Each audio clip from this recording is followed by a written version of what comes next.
Hello welcome friends, channel A two study में आपका फिर से स्वागत है। आज हम लेके आए हैं रेलवे भर्ती बोर्ड की तरफ से जो आरपीएफ की कांस्टेबल की नई भर्ती आई है। आज की इस वीडियो में हम फुल डिटेल से चर्चा करने वाले हैं। जो रेलवे सुरक्षा बल और रेलवे सुरक्षा विशेष बल में कांस्टेबल की भर्ती है, आज की इस वीडियो में फुल डिटेल से चर्चा करेंगे। और जो कैंडिडेट हमारे चैनल पर पहली बार आए हैं वो हमारे चैनल को सब्सक्राइब जरूर कर लें ऐसे ही इंफॉर्मेटिव वीडियो पाने के लिए। चलिए शुरू करते हैं। तो फ्रेंड्स, ये भारत सरकार के रेल मंत्रालय रेलवे भर्ती बोर्ड के द्वारा ये वैकेंसी आपकी निकली है आज।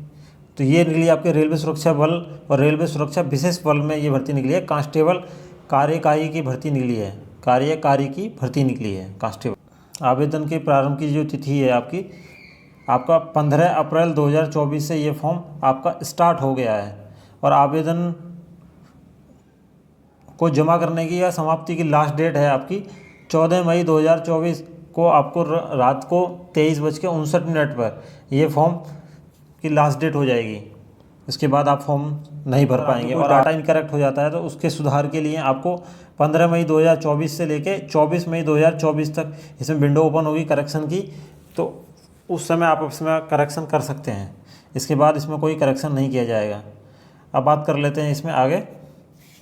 जो एप्लीकेशन फॉर्म है सिर्फ ऑनलाइन ही जमा करे जाएंगे, यानी ऑनलाइन ही ये फॉर्म भरा जाएगा। कर लेते हैं इसमें पदनाम। तो पदनाम है आपका कांस्टेबल कार्यकारी। और इसमें जो वेतन मिलेगा आपका 7वे सीपीसी के अंतर्गत आपका लेवल 3 की ये वैकेंसी आपकी है।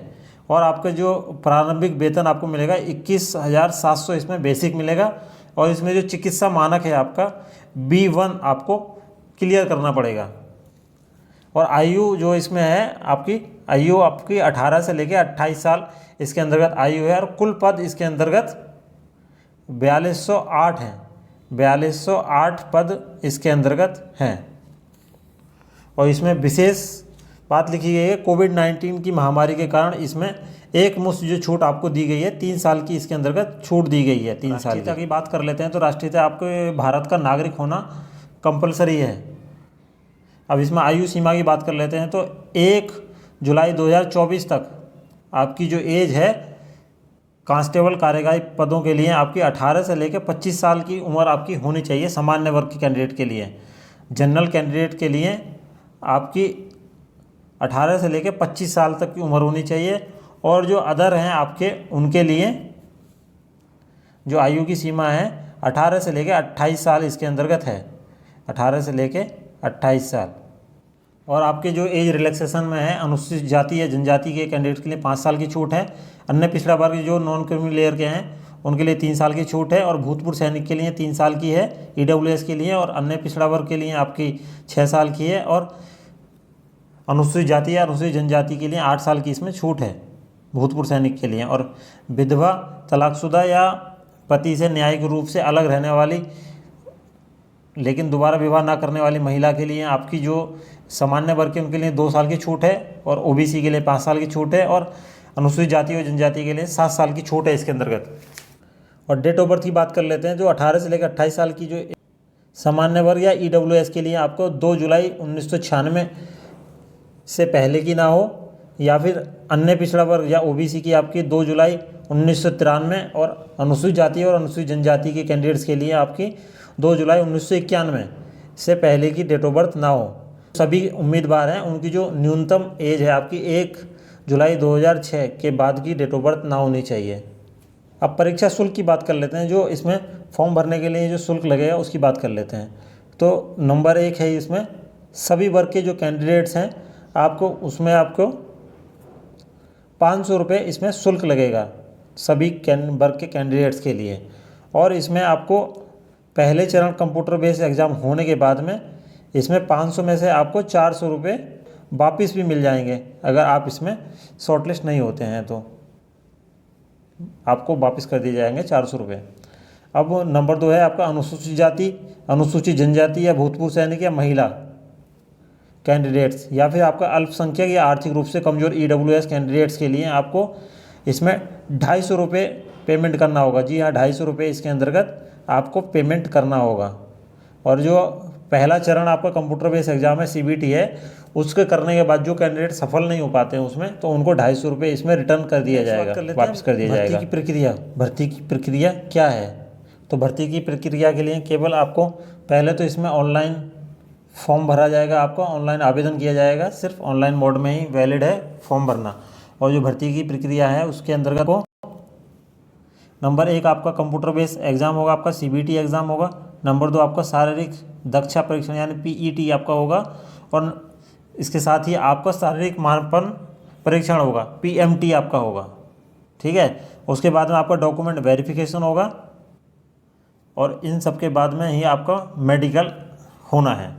अब बात कर लेते हैं इसमें कंप्यूटर बेस्ड जो एग्ज़ाम है आपका, उसकी डिटेल बात कर लेते हैं। जो सीबीटी एग्ज़ाम है आपका, उसकी डिटेल बात कर लेते हैं।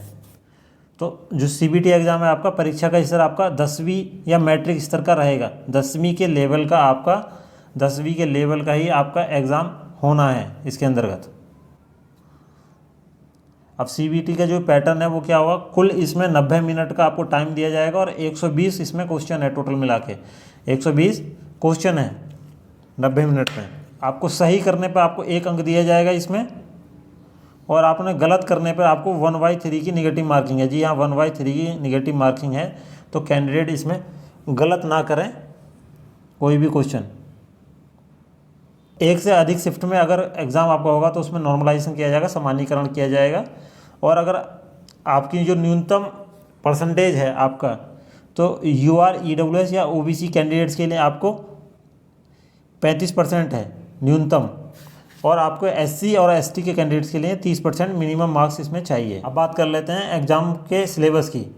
तो जो सीबीटी का एग्ज़ाम है आपका, उसमें नंबर 1 आएगा आपका अंगणित आएगा, 35 अंक का क्वेश्चन आएगा। जी हाँ, 35 नंबर का अंगणित आएगा इसके अंतर्गत। नंबर 2 आएगी आपकी जनरल इंटेलिजेंस और रीजनिंग, ये भी आपकी 35 नंबर की होगी। और आपकी इसके बाद में आपकी सामान्य जानकारी जागरूकता आएगी 50 नंबर की। तो जो पीईटी के मापन है इसमें, तो इसके अंतर्गत जो रनिंग है आपकी, उसमें कांस्टेबल आपके जो पुरुष कैंडिडेट्स हैं उनके लिए आपको इसमें जो दौड़ है आपकी 1600 मीटर की रहेगी, और आपको इसमें 5 मिनट 45 सेकंड में ये 1600 मीटर आपको पूरी करनी होगी। और जो लंबी कूद है आपकी 14 फीट है, और ऊंची कूद इसमें 4 फीट है। ये है पुरुष कैंडिडेट्स के लिए। अब फीमेल कैंडिडेट्स की बात कर लेते हैं। जो कांस्टेबल का कार्यकारी महिला कैंडिडेट्स होंगी उनके लिए जो रनिंग है आपकी 800 मीटर की रनिंग है इसके उनके लिए, और 3 मिनट 40 सेकंड के अंतर्गत आपको ये रनिंग पूरी करनी है। और जो लंबी कूद है महिला कैंडिडेट्स के लिए वो 9 फीट की है, और ऊंची कूद आपकी 3 फीट की है। ये महिला कैंडिडेट्स के लिए है। अब बात कर लेते हैं पीएमटी की। पुरुष कैंडिडेट्स हैं उसकी बात कर लेते हैं, हाइट की बात कर लेते हैं। जो अनरिजर्व के हैं या ईडब्ल्यूएस या ओबीसी के कैंडिडेट्स हैं उनको आपको 165 सेंटीमीटर की हाइट इसमें होनी चाहिए पुरुष के लिए, और एससी एसटी के लिए आपको 160 सेंटीमीटर होनी चाहिए। और अदर जो आपके गढ़वालिया, गोरखा, मराठा या डोगरा, कुमाऊनी और सरकार द्वारा जो अन्य जो श्रेणी के कैंडिडेट्स हैं उनको लिए 163 सेंटीमीटर की हाइट है इसके अंतर्गत।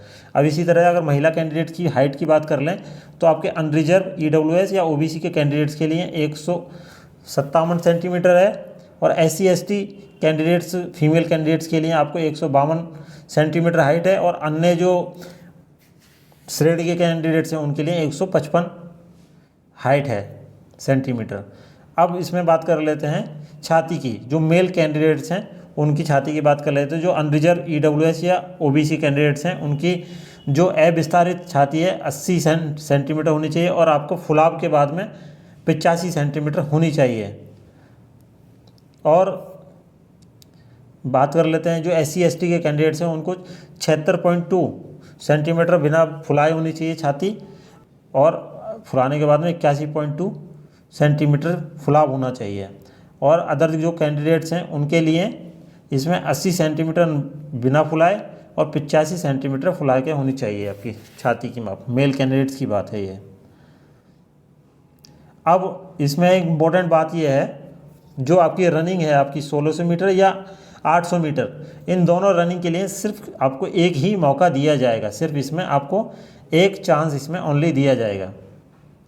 और जो आपकी शेष जो भी आपकी स्पर्धा हैं आपकी, उसमें जैसे लंबी कूद हो गई, ऊंची कूद हो गई, उनके लिए आपको 2 मौके दिए जाएंगे, यानी कि 2 चांस आपको दिए जाएंगे उनके लिए। इसके बाद में आपका डॉक्यूमेंट वेरिफिकेशन करा जाएगा, जो भी आपके डॉक्यूमेंट्स हैं। इसके बाद में आपका चिकित्सा परीक्षा होगी आपकी, तो ये आपका चिकित्सा परीक्षा आपकी B1 श्रेणी की होगी। आवेदन की बात कर लेते हैं कि कैसे भरना है। तो सबसे पहले इसमें आपको एक फ़ोटो लगेगा आपका और एक सिग्नेचर आपका लगना है रनिंग हैंडराइटिंग में। और जो अभी आप आरक्षण लेना चाहते हैं, जो ट्रेन का आपको टिकट में आपको जो छूट चाहिए SC या ST के कैंडिडेट्स हैं, वो भी इसमें आपको अपलोड करेंगे। इसमें आपको भरना है फॉर्म, किस में भरना है, तो इसमें रेलवे भर्ती बोर्ड की तरफ से अलग अलग रीजन हैं, उनमें आप अलग अलग रीजन की अलग अलग वेबसाइट है, उनमें जाके आप अपना फॉर्म भर सकते हैं। जैसे कि मैं इसमें आपको पढ़ के बता देता हूँ। अहमदाबाद हो गया, अजमेर हो गया, प्रयागराज, बेंगलुरु, आपका भोपाल, भुवनेश्वर, बिलासपुर, चंडीगढ़, चेन्नई, गोरखपुर, और आपका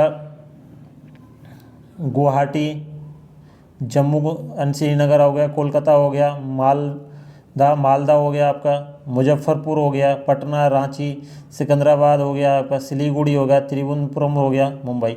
ये अलग अलग रीजन है रेलवे भर्ती बोर्ड के, तो उनमें आप जाके अपना जिस भी रीजन से फॉर्म भरना चाहते हैं उस रीजन में आप जाके फॉर्म भर सकते हैं उसकी वेबसाइट से। और जो पेपर आपका होगा CBT एग्ज़ाम, आपका अंग्रेजी, हिंदी और जो 13 क्षेत्रीय भाषा हैं उनमें आपका इसमें पेपर होना है। अब क्वालिफ़िकेशन की बात रह गई थी कि इसमें क्या क्वालिफ़िकेशन मांगी है। तो नंबर 1 आपका पदनाम है इसमें कांस्टेबल कार्यकारी, और 7 PC में आपका जो इसका लेवल है आपका लेवल 3 की ये वैकेंसी है आपकी। और जो वेतन आपको मिलेगा 21,700 इसमें बेसिक दिया जाएगा। और चिकित्सा स्तर जो है इसमें है B1 है। और विकलांगता इसमें वैलिड नहीं है, उपयुक्त नहीं है। और जो आप क्वालिफ़िकेशन की बात कर रहे थे, क्वालिफ़िकेशन जो न्यूनतम शैक्षिक योग्यता है आपको किसी भी मान्यता प्राप्त बोर्ड से आपके 10वीं कक्षा पास करी हो या उसके समक्ष कोई आपने परीक्षा पास कर रखी हो। सिर्फ मिनिमम क्वालिफिकेशन इसमें ओनली 10वीं है से आप इसमें फॉर्म भर सकते हैं। अब वैकेंसी की डिटेल्स की बात कर लेते हैं। तो वैकेंसी में जो आपका के कैंडिडेट्स हैं, अनारक्षित कैंडिडेट्स हैं, उनके लिए आपको 1450 पद है। अनुसूचित जाति के लिए आपके 536 पद है। अनुसूचित जनजाति के लिए आपका 268 पद हैं। और अन्य पिछड़ा वर्ग के लिए आपके 966 पद हैं। और आपके EWS कैंडिडेट के लिए आपको 357 पद हैं। कुल मिला के आपको इसमें आपके 3757 पद हो गए। आप महिला कैंडिडेट्स के अलग से पद दिए गए हैं, ये तो थे पुरुष के लिए। अब महिला कैंडिडेट्स के लिए आपके जो सामान्य वर्ग की महिला कैंडिडेट्स हैं उनके लिए 256 पद हैं। अनुसूचित जाति के लिए आपके 95 पद हैं। अनुसूचित जनजाति के लिए आपके 47 पद हैं। और आपके अन्य पिछड़ा वर्ग के लिए 170 पद हैं। और EWS के लिए आपके 63 पद हैं। और आपके कुल मिला के 631 पद हैं। और जो भूतपूर्व सैनिक हैं उनके लिए आपके 420 पद हैं। तो ये थी इनकी वैकेंसी की अलग अलग डिटेल्स। तो फ्रेंड्स, ये थी आपकी भारत सरकार द्वारा रेल मंत्रालय के द्वारा जो रेलवे भर्ती बोर्ड में आपका RPF की कांस्टेबल की भर्ती निकली थी उसकी फुल डिटेल्स। तो ऐसे ही इंफॉर्मेटिव वीडियो पाने के लिए हमारे चैनल पर बने रहें और हमारे चैनल को सब्सक्राइब जरूर कर लें नेक्स्ट वैकेंसी में। Thank you.